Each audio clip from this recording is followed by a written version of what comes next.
Hi everybody, this is Kevin from Hideaway Homestead. Glad you joined us again today, and we have something that you're probably not going to believe.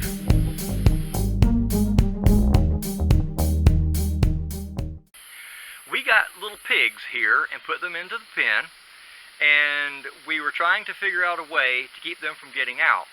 Because they were so small, we discovered on the drive home that they're able to go through the holes in some of the panels that we put up out here. So what we did to fix that problem was we ran some chicken wire around the bottom 2 feet from the ground up around the bottom of the pen. And as you can see here, this is the chicken wire. The bottom 2 holes down here are so small they can't get through, but this next hole right here is big enough for them to go through. And so we put this chicken wire up to keep that from happening. Well, we were also in the process of putting electric wire in here to keep them from getting out also, and to train them to the electric wire so that when we ever move them to another location, they'll be used to the electric wire being there and they won't try to get out. So, in the process of trying to take the chicken wire down so that we could turn on the power to the electric wire, I was in here working on that, taking the wire down, and I looked over on the back side of the pen, and 2 of the 4 had gotten out already. And the other 2 were still inside, and they were going nuts because they were trying to figure out how to get out. Well, before I could get through the gate and around the pen to where they were in the back, the other 2 slipped through the hole, and then all of a sudden we've got 4 pigs loose on 5 acres of land, and I was out here by myself and had no way to catch them. They ran off towards the west and disappeared into the palmetto bushes that we have here. We have lots of palmettos, and I could not even see them, so I had no clue where they were. So I spent about an hour and a half trying to round these pigs up and get them back into the pen. I ended up having to call Carol at work, and she had to leave work early to come out here, and that's about an hour's drive from where she works to where we are, and so she had to come out here and help me get them back into the pen. We finally did catch them, round them up actually. We ended up stringing up, we have another electric wire fence that we have, it's a portable one, and so we ended up stretching that out and got them into one location over on the other side of the pen and sort of herded them towards the gate, left the gate open and herded them towards the gate, and they eventually came back in on their own. Well, by that time I had already put the chicken wire back up so that when we got them back in here, they wouldn't go out again. So, just wanted to tell you what has gone on with the pigs, and this is just one of the things that you need to be aware of whenever you have pigs, that things like this can happen. It's frustrating and aggravating, but it's just part of farming. So, if anybody has had experience with this type of thing, maybe this will help you. If you haven't, and you're thinking of getting pigs and you haven't gotten them yet, just wanted to throw this out so you can kind of keep this in mind in case you have something like this come up. You'll know how to fix it too. So, some words of advice. If you are going to get pigs, make sure you have your pig pen totally ready to put them in there before you do. Of course, depending on their size. Now, our pigs were small, and they were able to go through these holes. But now if you get larger pigs or something, then you're probably not going to have an issue with this.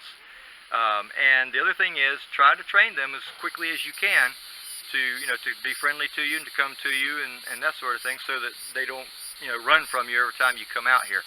We had sort of gotten ours to the place to where they were coming up to us and we could feed them and eat out of our hand and that sort of stuff. So yeah, we already have a video up on the pigs.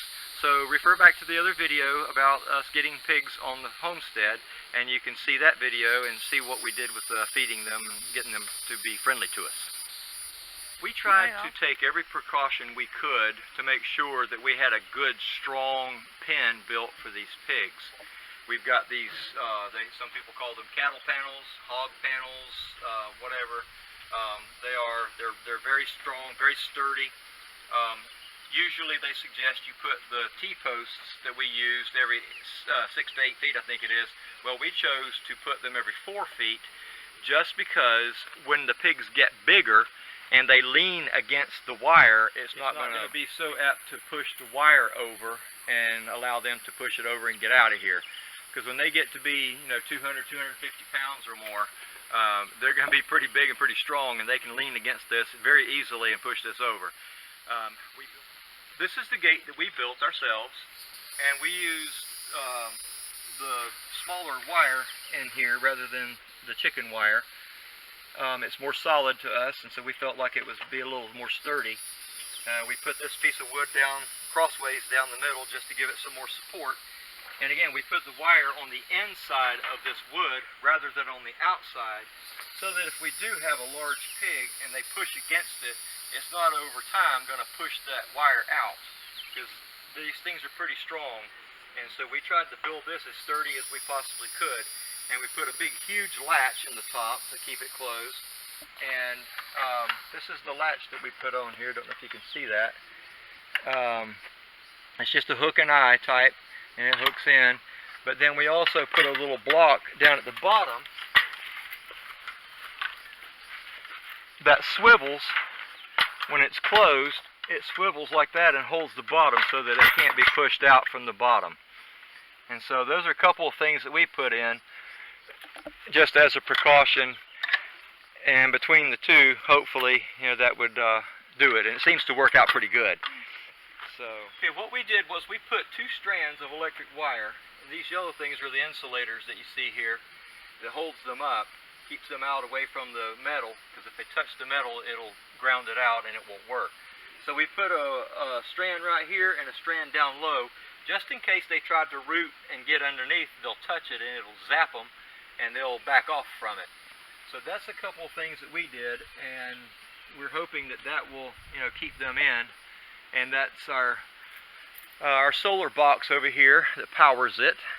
It's facing south, and so it continuously gets charged, and that's what we're hoping is going to be, the thing that keeps these pigs from trying to dig out. Sometimes pigs will root underneath the wire and go out. So far, we've not had a problem with them doing that. They discovered the big hole that they could get through, so they didn't have to root it and get underneath.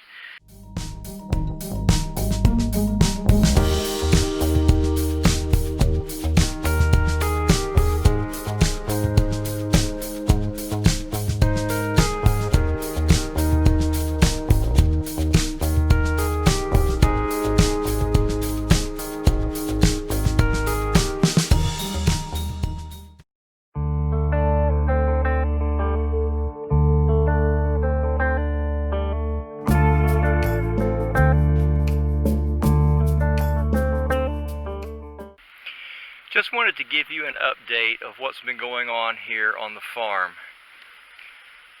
We talked a little bit in earlier video about the importance of putting up electric wire, electric fencing to keep the pigs from getting out. We had a very devastating thing happen to us here on the farm. We were trying to get the electric wire installed on the inside of the pen to keep the pigs from getting out. And before we could complete getting that installed, we never thought about what was going to happen. But what happened was some, I don't know, wild dogs or what they were, or they just, I don't think they were wild actually, because I think one of them had a collar on. But anyway, I came out here one morning to check on the pigs and saw them laying on the ground out here and thought they were just laying in the sun. It was in the morning. Got out here and realized that all 4 of them had been killed. 2 of the dogs were actually still here, and I saw them when I got out here to the pig pen. They had been bitten in the neck and were dead, and so we lost all 4 of those little pigs. Wanted to just let you know about this because this is a reality. It was a very devastating thing for us to have to go through.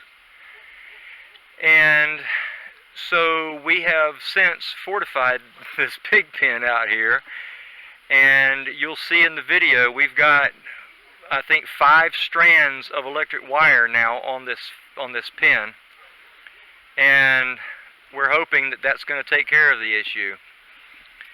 We consulted with the other neighbors out here that have pigs also, and goats and other animals, And I asked them, I said, you know, do you have problems with coyotes? Because we do have coyotes out here. Do you have problems with coyotes or bobcats or anything like that, any kind of predators getting your pigs or anything? And he said no. He says, I've never had a problem with any of that. So we felt pretty comfortable with going ahead and putting them in here. And so we did, and before we could get the electric wire installed and hooked up, this tragedy struck. So, just wanted to let you know that that was what happened. We have since gotten new pigs, as you've seen in our video, and we think that we've got it pretty well fortified now, and hopefully that won't happen again. But we just wanted to let you all know that this is something that is very real, that can happen.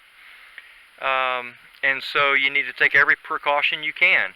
If it means spending a little bit of extra money to put into some kind of electric wire or something, then it's worth it. You need to go ahead and do that.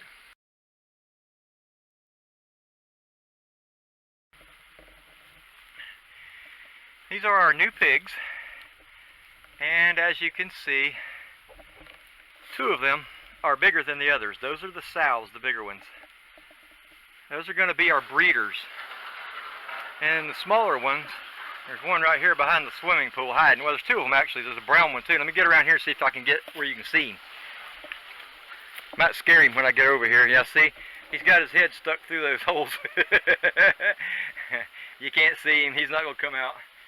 Anyway, we have 2 sows for breeding, and we've got 3 males, and those are going to be our meat pigs.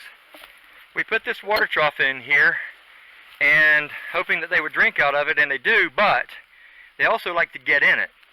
And those 2 big sows right there got in here at the same time a couple minutes ago, and when they got out, there's only half the water left in here.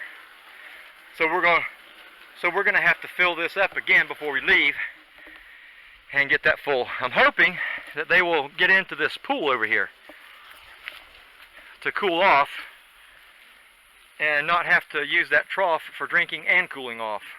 We'll see what happens. Now you can see all of them. So we think that this is going to be a good thing. The 2 bigger sows, they weigh about 80 pounds right now, and they're about 12 weeks old. The smaller ones are probably about, I don't know, 35 pounds, 35 pounds. And they are, I believe, 8 weeks old. So they're a little younger than the bigger ones. And that's kind of what we wanted. So they seem to be happy pigs. So hopefully this will work out good for us.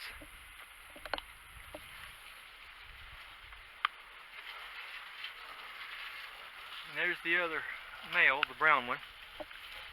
The brown one is a Duroc breed. The 2 sows are what they call a blue butt Yorkshire.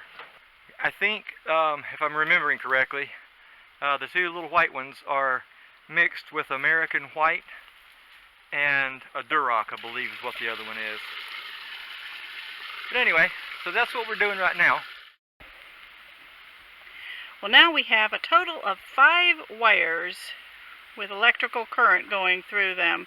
We have 2 on the outside to keep predators out, 2 on the inside, and then today Kevin added 1 across the top just in case something tries to climb. They will be zapped up here. We've been checking the voltage, and it seems to be consistently strong enough to repel any predator that might want to come in. Also, we've noticed that the little piglets keep running into it and being reminded that they don't want to push against the fence. These are the 3 boy piglets. I decided that the totally brown one looks like Alf on the TV show, so I think that will be his name. The mama pigs think that it's nap time. I can't lean against this anymore because see that live wire? Anyway, they think it's nap time, so they're snoozing away. We got this swimming pool put in. Kevin put it at an angle so that even the littlest piglets can get in, and put some blocks in there so they can also get out, and that'll keep them cool. We've seen that they already found it and they like it, so that's fun. Looky, they came to me. This batch is a lot friendlier than the first batch, and they don't seem to be as afraid of people. So far, every time I've been out here, I've brought them food, so that might be what makes them like me also. They're also big enough that they can get into the self-feeder over here. Of course, they won't do it while I'm here, but they can nose up that lid with their noses, lift it up, and then get inside to get some dry food if they're hungry. So they seem to be growing already, and we're pleased. I think that this time we got a good thing going here. Thanks for joining us here on Hideaway Homestead today. If you have family and friends that are interested in what we're doing, or if you're interested in what we're doing, hit the subscribe button in the lower right hand corner. Give us a thumbs up and leave us comments. So until next time, thanks for joining us here on Hideaway Homestead.